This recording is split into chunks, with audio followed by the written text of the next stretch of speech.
Hey everyone, Ethan here. Today we're diving into a movie where a cautious, everyday store clerk discovers she only has 3 weeks left to live. Instead of giving up, she blows her entire life savings on a luxurious European getaway, only to stumble into a wild conspiracy involving the very CEO who underpaid her for a decade. She marches into her boss's office with total confidence, ready to do the one thing we all dream of doing. She is about to fire her own boss with absolute courage. But before she can even get a single word out, her manager answers a phone call, completely ignoring her without a shred of respect. After he finally hangs up, he coldly asks what she wants and if there's a problem. Georgia calmly replies that there is indeed a problem and instantly smashes his $400 phone to pieces. In that exact moment, Georgia feels a sense of pure relief she has never experienced before. She has far more important things to do than waste another second in this office, especially since she has a massive amount of cash waiting to be spent. To understand how she got here, we have to look back at her normal life. Georgia was originally just a saleswoman in a massive department store, mainly responsible for selling kitchenware. Even though she was always the perfect employee, pulling in the highest sales,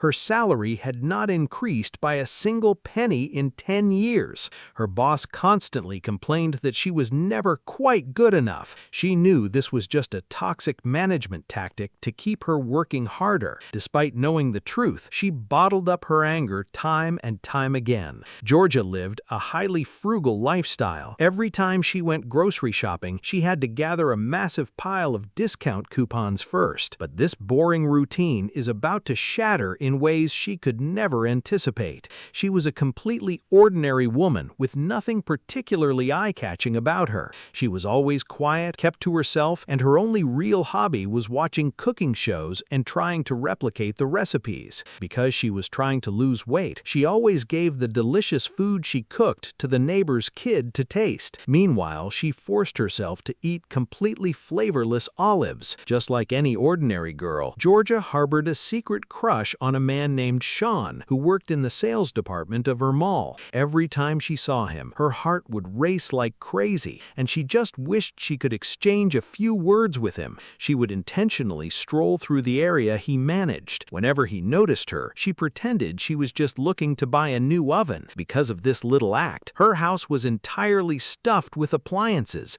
leaving zero room for any actual furniture. Georgia kept a dream journal packed with photos of exotic food she wanted to taste. It also held pictures of destinations she wanted to visit, and even a photoshopped wedding photo of her secret crush. But all of these were just wild fantasies living inside her head. Very soon, a massive shock will force her to open that book and make those dreams a reality. One normal day, her secret crush unexpectedly shows up in her department. To thank her for helping him boost his sales, he invites her to go to a game together. The surprise and shock are so overwhelming that she loses her grip and drops the tools in her hands. As they both crouch down at the exact same time to pick things up, Georgia slams her head hard against a cabinet. She immediately blacks out on the spot. Her secret crush scoops up her 200-pound frame and rushes her straight to the hospital. As she slowly regains consciousness, she hallucinates that he is passionately confessing his love for her. Of course, this is nothing more than an illusion, but Georgia is so deeply lost in this beautiful dream that she doesn't hear a single word the examining doctor is saying. They quickly wheel her in for a CT scan. The results of the scan leave the doctors completely terrified.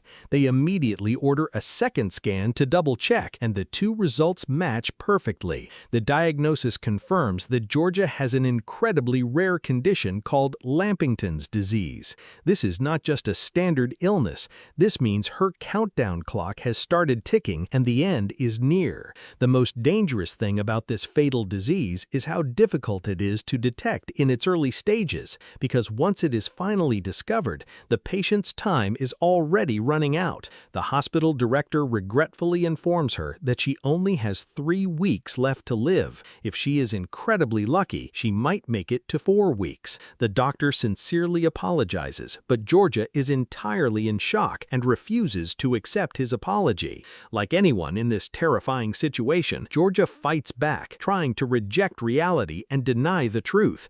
But what is even harder to swallow than the disease itself is the response from her insurance company. They flat out refuse to cover the $340,000 surgery. When Georgia tries to fight for her rights, they pull out two massive, incredibly thick policy books filled with fine print. The conditions clearly state that her specific situation is not covered by her insurance plan. Naturally, by the time she could even finish reading all that paperwork, she would already be dead. Georgia walks out of the hospital completely shattered and consumed by despair. By the way, if you're enjoying the story so far, make sure to subscribe because things are about to get even crazier. She feels a profound sense of dissatisfaction, wondering how she spent her whole life saving money and depriving herself without giving her life any real meaning. Now she is being forced to leave this world behind. Whenever she thinks about the delicious food she never tasted, the beautiful places she never visited, and the people she wanted to meet, she cannot stop her tears from falling. But the very next day, she suddenly realizes a crucial truth. Instead of wasting her whole savings on a surgery with a terribly low success rate, she decides to blow every single penny she has and truly live for herself, even if just this once. She marches into the bank and withdraws all her money while the bank teller stares at her in absolute disbelief. She tells him plainly that she intends to blow all of this cash. Right after that, she storms into her boss's office like a hurricane. She officially quits, smashes his phone just like we saw at the beginning, and walks right out of the store without ever looking back. Her secret crush assumes she is acting out because of the head injury she suffered. He chases after her to apologize and tries to fix the awkward situation, but Georgia does not blame him at all. And with the little time she has left, she has no desire to waste it on a tragic romance. That same night, she books a flight to the Czech Republic without a single moment of hesitation. The next day marks the beginning of the first and final great journey of her life. On the airplane, the man sitting in front of her keeps reclining his sheet until he is practically sitting in her lap. They both end up arguing over the ridiculously tiny amount of legroom. Surprisingly, the man is the one who complains to the flight attendant first. In the past, Georgia might have stayed quiet and accepted this kind of treatment, but now there is absolutely no reason for her to back down or compromise her comfort. When the flight attendant comes over to calm things down, Georgia bluntly points out the real problem. She refuses to fly to Prague feeling suffocated just because the greedy airline crammed the seats closer together to make more money. The rest of the passengers immediately voice their agreement, but the head flight attendant looks down at her with pure contempt, stating that if she had booked first class, she would have all the space she needed. Georgia coldly asks for the price, pays it on the spot, and upgrades her ticket to first class in a matter of seconds. The flight attendant's attitudes take a complete 180-degree turn. They serve her freshly roasted chicken and pop open a brand new bottle of champagne exclusively for her, leaving her in absolute bliss.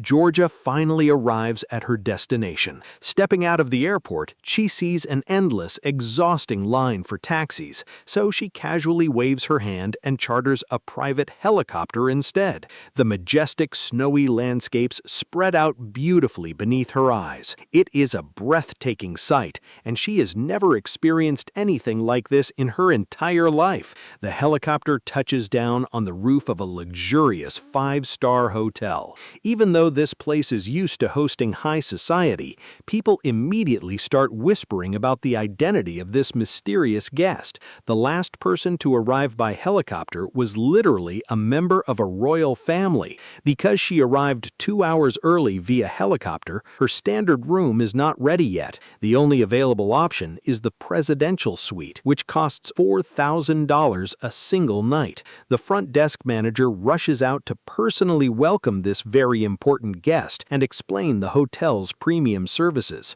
In this exact moment, Georgia notices something incredibly strange. The world of the rich is surprisingly small, and no matter how far you run, your past might just be staying in the exact same hotel. She spots Matthew, the CEO of the department store where she used to work, work, arriving for a vacation with his young assistant. The workers break their backs making money for the company, while the CEO lives it up with his assistant. But the new and improved Georgia no longer cares about this unfairness. After the bellboy delivers her luggage to the suite, Georgia has no idea how much to tip him. Since this is her very first time being rich, she casually pulls out thousands of dollars and hands it to him, leaving him completely stunned. Once she settles into her room, she stands by the window, totally mesmerized by the stunning view from the presidential suite. Knowing this is her final experience, she decides to maximize her enjoyment to the absolute limit. She walks into a high-end luxury boutique and asks the staff to completely revamp her style to look world-class. She tries on one expensive outfit after another, buying whatever catches her eye without a second thought. The world of the wealthy is always full of wild imagination and bizarre surprises. Even the body care sessions are incredibly weird to her, from electric skincare machines to tiny tweezers for eyebrow shading. It is a whole new world. They even give her a massive hot stone massage that leaves her barely able to breathe. There are so many confusing steps, including wrapping her up tightly like a mummy. This makes going to the bathroom an incredibly difficult and annoying task. But after the entire session is finally over, Georgia feels like she is literally glowing. After all this pampering, it is time for the one thing Georgia has been anticipating the most. Dinner time arrives, and Georgia specifically chose this hotel because the head chef is her absolute favorite culinary idol. The moment she sits at her table, she instantly grabs everyone's attention. That includes Matthew and a few senators dining in a private room representing true high society. When it's time to order, these rich elites have ridiculously complicated demands. They want food with no butter, no wheat, and no dairy. When the chef sees these restricted tickets, he loses his temper and explodes with rage. He wonders why they even bother eating if they want to remove every good ingredient from the dish. But Georgia is entirely different. She orders every single signature dish the chef makes. Most importantly, she has zero special requests or complicated dietary restrictions. When the chef sees her order, he sighs in relief, realizing there are still people in this world who appreciate his culinary art. He decides not only to cook her meal personally, but also to walk out and meet her face to face. In a high-class restaurant like this, anyone who can get the head chef to come out personally must be more than just an ordinary rich woman. The curiosity of the people in the private room peaks as they wonder who this Georgia really is. Meanwhile, the young assistant learns from the front desk that Georgia is American. Matthew's ruthless business instincts kick in immediately, and he starts connecting imaginary dots. He suspects she is a highly trained corporate spy sent by a rival company to ruin his upcoming business deal with the senators. This paranoia only grows because the senators are already completely fascinated by the mysterious Georgia. Georgia and the chef hit it off instantly, sharing the exact same passion and philosophy about food. The more they talk and laugh, the more the private room's curiosity spirals out of control. After dinner and drinks, Georgia goes to enjoy some quiet time alone in the spa. One of the senators walks in to introduce himself and shake her hand, but Georgia is not really interested and bluntly tells him she is just a normal person. The more humble she acts, the harder it is for them to believe her. The senator naturally assumes she is intentionally hiding her true powerful identity. Matthew happens to walk by and witnesses this exact interaction. This completely solidifies his delusion that she is a corporate spy trying to steal his connections. When he gets back to his room, he orders his assistant to dig deep into Georgia's background. He commands her not to stop until she finds out exactly which rival corporation sent her.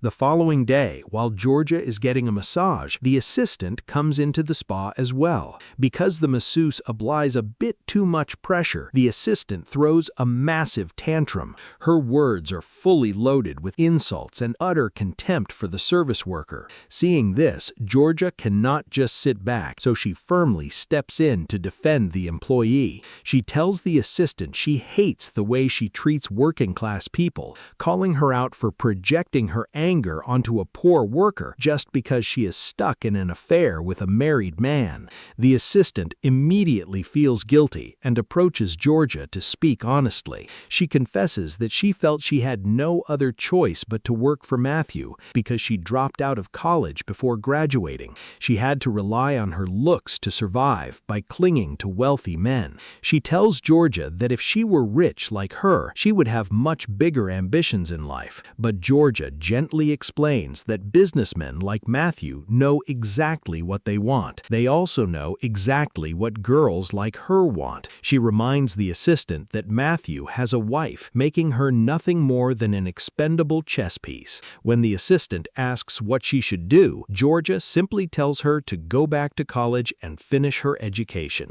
After the assistant returns to the suite, Matthew asks what dirt she managed to find. This time, the assistant takes Georgia's side, telling him that the woman is just a traveler enjoying her life. She advises him to stop judging people through his own narrow, paranoid mindset.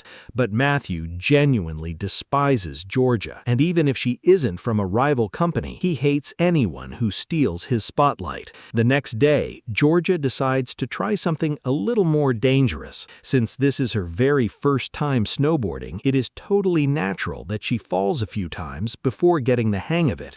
With the instructor's continuous guidance, she slowly starts to find her balance, but suddenly she completely loses control of her snowboard and has no idea how to hit the brakes. She speeds down the steep slope at a terrifying pace, blowing right past Matthew like a rocket. This sight instantly awakens Matthew's fierce competitive spirit, and he decides to chase after her. He's used to dominating everyone, and his massive ego makes him believe he can never lose at anything. But on the inside, Georgia is absolutely terrified and never intended to turn this into a race. The blind desire to win often makes people lose their minds, and the supposedly expert Matthew completely forgets his snowboarding techniques out of sheer anger. As they both fly into a small patch of woods, Georgia relies purely on blind luck to dodge the trees and make it through safely. Meanwhile, Matthew, who was right behind her, turns himself into a complete joke in front of everyone.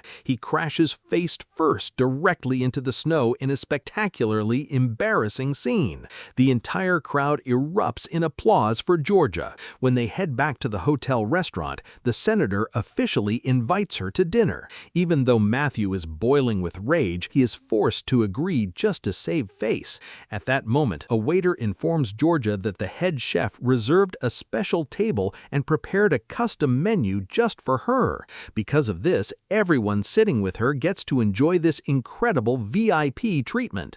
Everyone is completely drawn to Georgia's outgoing and generous personality. They leave Matthew completely isolated, sitting awkwardly in the private room while watching them all laugh and chat. He has no other choice but to reluctantly pull up a chair and join them in utter humiliation. The head chef personally comes out to greet them, making Georgia feel even more honored and valued. After enjoying the incredible meal, everyone relaxes and starts talking freely. They are all incredibly curious about Georgia's plans for the next day and what crazy surprises she has lined up. Georgia casually announces that she is going to base jump off the top of a dam. Everyone is shocked, but Matthew, desperate not to look inferior, claims he will jump with her instead of just watching. The very next day, the two of them stand at the edge of the dam looking down at a terrifying 100-meter drop. Both Georgia and Matthew feel their legs shaking uncontrollably. Making matters worse, the instructor casually mentions that fatal accidents happen in this sport every single year. Georgia pushes all her fear aside and takes the leap. Since her life is ending anyway, she has absolutely nothing left to be afraid of. She floats down and lands completely safe and sound. But up on the dam, Matthew completely loses his nerve. Despite the crowd cheering him on, he makes up 1,000 excuses about a faulty safety harness and backs away in total disgrace. This hilarious story spreads through the hotel like wildfire. Matthew becomes the absolute laughingstock among all the hotel staff. They even start a rumor that when they washed his clothes, they discovered he had soiled himself out of fear. After surviving these heart-pounding, dangerous experiences, Georgia begins to find true inner peace. She realizes there are still so many wonderful things she has not done in this world. She sees that the world is full of beauty just waiting to be discovered. But time is no longer on her side, and she really does not want to leave this earth so soon. When she gets back to the hotel, people immediately flock around her. After days of treating everyone with genuine kindness, the senators are so charmed by her personality that they invite her to play in the casino. This is the very first time in her life she feels like the center of attention. Faced with such overwhelming enthusiasm, she cannot refuse, but asks to go change her clothes first. After returning to her room, Georgia puts her final affairs in order and writes her last will and testament. She explicitly requests to be cremated instead of buried, noting that she lived her whole life trapped in a box and refuses to be buried in one. Once everything is finalized, she heads down to the casino floor. It feels like fate is playing a wonderful joke on her because she cannot believe how incredibly lucky she is tonight. No matter what number she bets on, she constantly wins. The senators who follow her bets end up winning massive piles of money. Meanwhile, Matthew stubbornly bets against her every single time and loses millions in a single night. When they finally tally up the winnings, they realize Georgia alone has won over $2 million. When she returns to her room late that night, the normally strict housekeeping manager suddenly treats her with excessive, suspicious kindness. This rapid change in behavior makes Georgia feel incredibly uneasy. Suddenly, the housekeeping manager pulls her into a tight hug, leaving Georgia completely frozen in shock. It turns out that Matthew had bribed the manager 2 days ago to secretly dig into Georgia's identity. While they were downstairs at the casino, the manager dug through Georgia's bags and found her employee ID card. She discovered that this supposedly wealthy woman was actually just a retail clerk from one of Matthew's own stores. But right before she could expose her, the manager found and read her tragic will, filling her with immense guilt. Remembering Georgia's honesty and relentless optimism over the past few days, the manager simply could not hold back her emotions. She apologizes and confesses the truth to her, and Georgia actually feels a huge wave of relief sharing her heavy secret with someone. The manager asks her why she is spending her final days with these awful, shallow people instead of returning to her family and the people she loves. Georgia suddenly remembers her one final, lingering regret. She never actually confessed her true feelings to her secret crush, so the very next morning she packs her bags and takes a taxi straight to the airport. But the mountain road is completely blocked off by a massive avalanche, leaving her no choice but to head back to the hotel for a few more days. The housekeeping manager returns the bribe money to Matthew and promises she will not say a single word about Georgia. Because of the avalanche, the hotel kitchen is severely short-staffed. With the head chef frantically preparing for the massive New Year's Eve party, Georgia eagerly volunteers to help him prep. She absolutely loves cooking, and being able to cook alongside her culinary idol for a major event is the ultimate honor. Even though the chef is deeply saddened because he learned about her terminal condition, they agree to keep it a secret and just focus on cooking. At the party, the chef personally introduces Georgia to the crowd and publicly thanks her for helping prepare the feast. The entire room erupts in applause for the wealthy woman, except for Matthew, whose face is darkly unreadable. Georgia heads back to her room, changes into a stunning evening gown, and returns to sit with her new friends. Matthew is the very first person to stand up and raise his glass for a toast. His words are direct and devastatingly cruel as he publicly exposes Georgia, announcing she is nothing but an ordinary department store clerk. He reveals he used his powerful connections to run a background check, proving she only makes $26,000 a year and has been faking her wealth the entire time. Under the stunned, silent gazes of everyone in the room, Matthew smugly believes he has finally taken back control of the narrative. But Georgia responds with pure, unshakable honesty, slowly standing up and admitting that every single word Matthew said is entirely true. The chef tries to step in and stop her from explaining, but Matthew insists on hearing it, convinced everyone was played for fools. Georgia calmly tells the silent room that she only came here to blow every last penny she had. She simply confesses to the crowd that she is going to die very soon. She She admits she used to spend her entire life terrified of everything, but now she finally realizes that almost everything we waste our time worrying about is not worth worrying about at all. After delivering her heartfelt truth, she apologizes again in case she ruined their evening and warmly wishes them all a happy new year before walking away.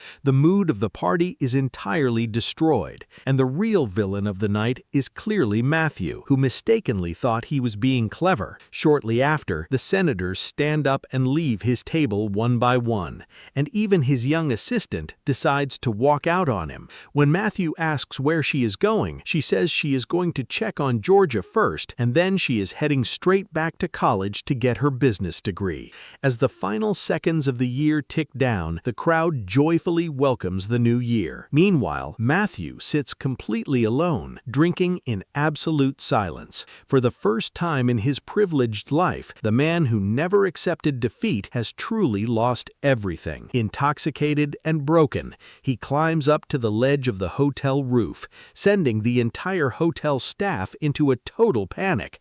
Georgia hears the terrifying news and immediately sprints up to the roof to save him. She knows deep down that Matthew is just driven by toxic competitiveness, not genuine evil. Because she finally understands the true value of life, she refuses to let anyone throw theirs away over a fleeting moment of failure. She tells him that he has wealth, time, and endless opportunities to do whatever he wants in life. She adds that if he truly wants people to care about him, he has to learn how to respect them first. While they are talking on the ledge, Georgia brings up Sean and suddenly thinks she actually hears his voice calling her name. She assumes her mind is just playing another cruel trick on her, but Matthew looks down and tells her that someone is actually down there screaming her name. Georgia looks over the edge and sees Sean standing right there in the snow. It turns out that after Georgia vanished without a proper goodbye, Sean searched frantically for her everywhere. The truth is, he had secretly been in love with her this entire time too. When he finally learned about her terminal diagnosis from the doctor, he dropped everything and traveled all this way. He conquered his intense fear of heights, boarded an airplane, and was absolutely determined to confess his love to her in her final moments. Even when the road to the hotel was entirely blocked by the avalanche, he kept hiking on foot, falling down and getting back up until he finally made it. Sean confesses his deep love to her, telling her he wants to be with her, whether she has 5 minutes left or 50 years. Georgia looks up to the sky in a moment of despair, asking God why this beautiful moment is happening right as she is about to die. Suddenly, the housekeeping manager bursts onto the roof, waving a piece of paper that changes absolutely everything. The front desk just received an urgent fax stating that the hospital's diagnostic machine was severely broken. Every single patient scanned that week was given the exact same fatal diagnosis by mistake. Because Georgia was the very first case, nobody caught the tragic error in time. In that unbelievable moment, Georgia feels like she has truly been reborn. She realizes fate just played a massive, beautiful trick on her, giving her the greatest New Year's gift she could ever ask for. In the following days, Georgia returns to her hometown a completely changed woman. What she thought was a one-way trip to the end actually taught her the true meaning of living. She learned real courage, the importance of following her gut, and the value of doing what she genuinely wants to do. She dives into life without distractions, no longer stressing over winning or losing, or obsessing over money and status. Georgia and Sean finally open up a beautiful little restaurant together. Even though it is small, with the help of her famous chef friend, opening day is absolutely packed with eager customers. The crowd even includes several of the wealthy VIPs she befriended on her trip. In the end, Georgia marries Sean, and she no longer needs to rely on photoshopped pictures to see her dreams come true. The young assistant goes back to university to study spa management. The housekeeping manager opens her very own detective agency, making a great living by digging into people's secrets. The head chef becomes a massive international superstar. Another patient who is misdiagnosed traveled to the Himalayas to meditate and still believes believes he is terminally ill to this day.